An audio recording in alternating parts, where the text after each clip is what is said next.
Merry Christmas, everyone. Not sure why you're taking time away from your family gatherings to spend a few minutes with us, but we're happy to see you nonetheless. Almost as happy as some of these clubs are for their matchups in the Boxing Day fixtures plus Friday. And who knows, maybe my Wolves will give me a present of their own to cap off their previous victory. We'll make good time through our picks today on Coffee with a Kick.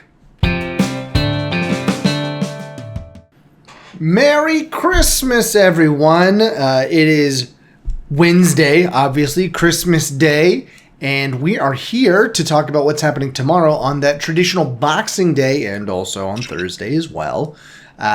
We're hoping for good results, as good as our presents were this morning, but no guarantees are to be had. Anything you want to get off your chest before, anything you want to celebrate before we move into the episode proper? Keegan. Merry Christmas, man. Merry Christmas. It's been a long year. It's been a good year. We wrapped it all up. We're going to open it all up for these final two match days, starting with number 18. But I've enjoyed this year. I don't want to get too much into a year recap, but it's been a good one. It's been a good one. Well, it was a better first half of the year if we're talking purely soccer for you. Well, it's all in perspective. All in perspective. There are extracurricular factors that make it certainly a better year than it would be otherwise.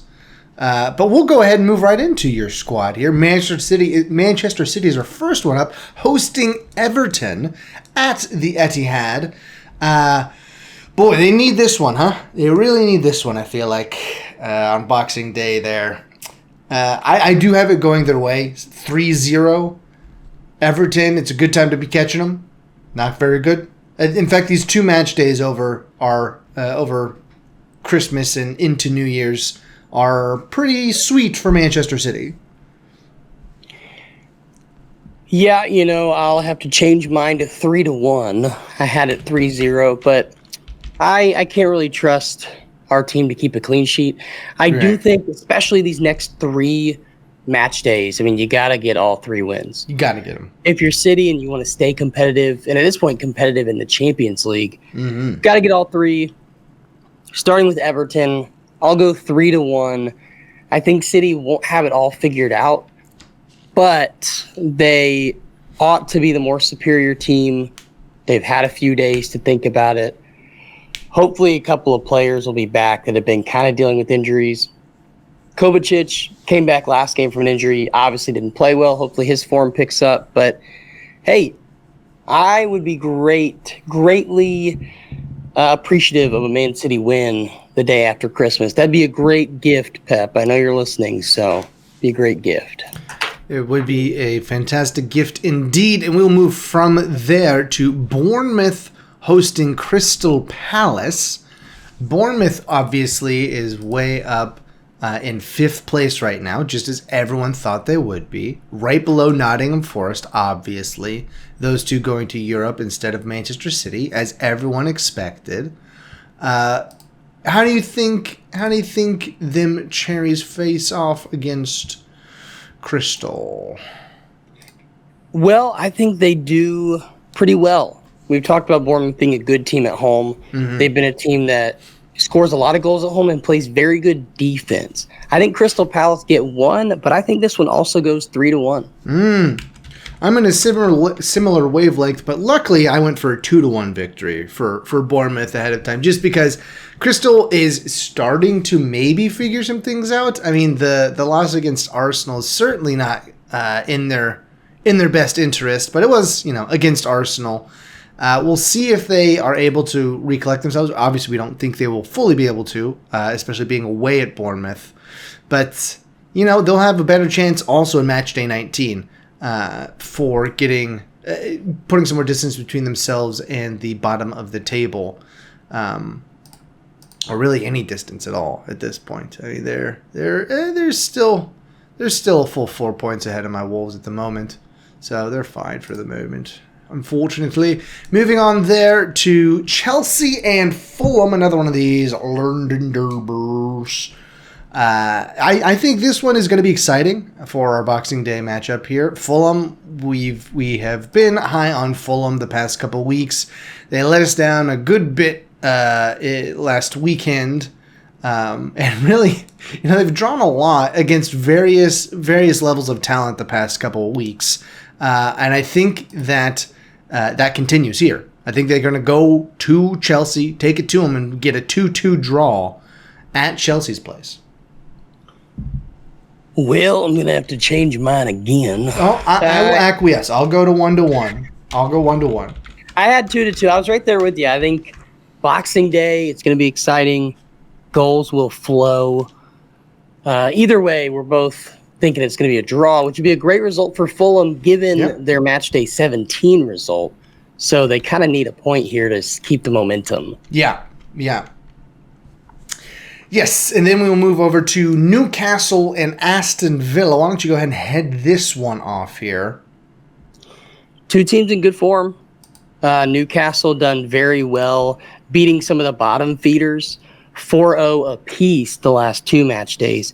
Aston Villa, however, loses to Nottingham 2-1, beats Man City 2-1. I think this will be a 2-2 draw as well. I think Newcastle wants to score. Aston Villa will also want to score to keep up. And I think they're evenly matched. I'm going to go 2-2. See, I'm sticking with the program here. We know Newcastle is up and down, have been all season. And I think they're on their way back. They've gotten 2 nice wins in a row. On the way back down now. They're on the other side of that hill. 3-0 victory for Aston Villa. Which would be shocking because Aston Villa is certainly not one to keep clean sheets this year. But I'm hoping that they can kind of get that started because I'm still hopeful that Emi Martinez can get that Golden Glove. It'd take a lot in the second half here. If he keeps the clean sheet for every match for the rest of the year, he'll for sure get it. I would say I would agree. I would agree there for sure. If he can keep one the entire rest of the year, I don't think you could argue with that. Then we move to Nottingham Forest versus Tottenham Forest. That's not right. It's just Tottenham. But Nottingham Forest versus Tottenham Hotspur. This one, suddenly, you wouldn't have penciled this out in the beginning of the season, but Nottingham Forest the favorite here, but a very balanced match units-wise. However, I do think that I just need Nottingham Forest to drop points, right? I just need them to drop points. I'm gonna put my faith in Tottenham here as a 3-2 victor away at the City ground. Wow. Well, I'm not going to say that I put 3-2 because I didn't, but I almost did. I'm going to trust Tottenham to only let in 1 goal. Although I do think Nottingham can put it past them, especially after Matchday 17, 6 goals allowed by Tottenham. Yeah. I think they'll beef up that defense a little bit. They'll focus more on it. And then their attack is their attack. I mean, Son, Kulusevski, Madison, they're going to get goals. So I'm going to go 3-1. Not quite the 3-2 you had. So Postecoglou keeps his job a little bit longer maybe with that result there. We'll see. I mean, they could win. He still might get sacked at this point. You never know. It's possible. It's possible. Then we move to Southampton versus West Ham. This one, not. I don't really want to. I'm not really excited for this one. I think this one's going to be dull. I've got a 0-0 draw. Just get it over with. I think that Southampton is going to take the momentum of a point at Craven Cottage and turn it into 3 points here at home. 2-1 over West Ham. That's my prediction. 2-1. Wow. Yeah. Bold indeed. It's always, these squished together matches in December, the lower teams have chances to steal those points because the other teams just don't have the legs. They're not getting the rest. Well, I'll take your bold pick and raise yet another with my Wolves going into Molineux, holding home court advantage, and winning 2-0. Yes. We're on the same wavelength here. I mean, I don't have it 2-0. If Wolves keep a clean sheet versus Man U, props to them. They will not get relegated. That's my prediction. Wow. But I think it's going to be 2-1. 2-1. Yeah. I think the honeymoon period's over for Man U. I think Amarim came in. He didn't want the honeymoon period. And it's clear that until they can start getting some signings in, he just doesn't have the players. I mean, if you watched in the post-game match interview of Matchday 17, he said the anxiety around Old Trafford is affecting his team and why they lost. Now, if you're going to start deflecting on the fans of why you're losing, you're not off to a great start. Yeah. As a manager, I think they lose this one 2-1, and I think he already gets on a hot seat. Wow, really? You think so? Now, he came in, high expectations. He won't be fired right now, but I think if you drop another game, especially to Wolves in the relegation zone, it's not going to, at least in the fans' perspective, they're going to put him in the hot seat. Let's see. I mean, there's still full 10 points clear of relegation, but still it's not a foregone conclusion that Manchester United is safe right now. It's not totally set in stone. Like, it's a good chance, but depends on what else happens. Then we move to one that I don't think will be very close. Liverpool hosts Leicester. How you can't pick a draw here, right? You're not doing that, right? Right? This is what I call a classic. Oh boy. Limit the damage game from Leicester. Okay. They may come out with 5 defenders, maybe 3 CDMs, 2 center mids, and an attacker. I think they lose 3-1. I'm going to give them a goal. Liverpool have been very suspect in their counterattacking. I think Leicester can catch them there. But I'm going to go 3-1. I think Liverpool will win this comfortably. Leicester will not be the team to derail their hot start, that's for sure. Well, I am in agreement with you there, although I do have it 4-1 for Liverpool. So Liverpool they picked up points where they had dropped them previously, so they've got their cushion back a little bit. And certainly not expecting Leicester City to reverse that trend in any way, shape, or form. Yeah, 23 units. It's tempting, but no. 23 units, no. Then we move to a bird. Oh, wait, no, this is not a bird fight. This is the birds and the bees. Brighton Hove Albion versus Brentford at the Amex, the American Express Stadium there. I have this one as a very exciting, high-scoring 3-3 draw. Yeah, I mean, this is the game that it's every parent's nightmare, right? The conversation you don't want to have. Absolutely. Especially on Boxing Day. I mean, come on. You can't let the kid have one holiday. First off, you're trying to just keep up the fact that Santa is real. Right. And now you got to have this conversation right after. Yeah. Boy, I just taking punches left and right. I think it'll be high scoring as well. I'm going to go 2-2, though. I think both these teams want to score. They can score. And as always, Brighton make it interesting. So I'm going to go 2-2. Brentford obviously trying to keep their good start going. I think they get a point. And then we move from there to the final of Boxing. Well, this is actually going to be Thursday, but of the Boxing Day fixtures, Arsenal hosts Ipswich Town. Probably another one that's not going to be that thrilling. How do you have it?